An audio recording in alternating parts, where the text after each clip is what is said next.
ഹിസ്ബുള്ളയുമായുള്ള വെടിനിർത്തലിന് അമേരിക്കയ്ക്ക് മുമ്പിൽ ഇസ്രായേൽ വെച്ച പ്രധാനപ്പെട്ട ഉപാധി ഹിസ്ബുള്ളയുടെ നിരായുധീകരണമാണ്. അത്തരമൊരു ശ്രമവും ഒരിടത്തും ഉണ്ടായില്ല.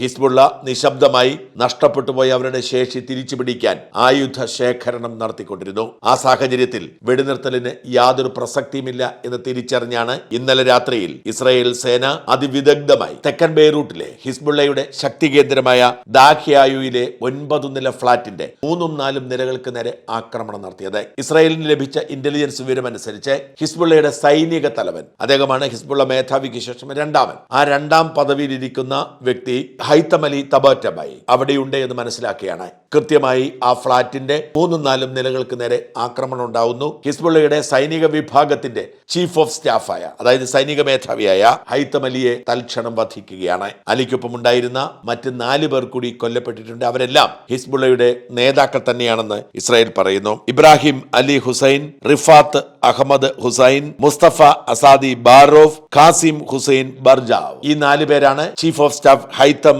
അലി തബാറ്റോബൈക്കൊപ്പം കൊല്ലപ്പെട്ടത്.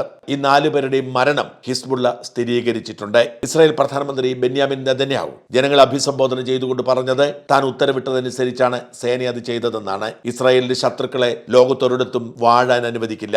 പണ്ടേ നോട്ടമിട്ടതാണ്. മാസ് മർഡറർ ആയിരുന്നു. അനേകം പേരുടെ ചോര, അമേരിക്കക്കാരുടെയും ഇസ്രായേൽക്കാരുടെയും ചോര പുരണ്ട കരങ്ങളായിരുന്നു. ആ കരം വെട്ടിയെടുക്കാൻ, ആ ജീവൻ ഇല്ലാതാക്കാൻ ഞങ്ങൾ നേരത്തെ തീരുമാനിച്ചതാണ്. ആ പ്രവൃത്തിയാണ് ചെയ്തിരിക്കുന്നത്. ലോകത്തെവിടെയാണെങ്കിലും ഇസ്രായേലിന്റെ ശത്രുക്കൾക്ക് ഇതായിരിക്കും അനുഭവം എന്നാണ് നെതന്യാഹു പ്രഖ്യാപിച്ചത്.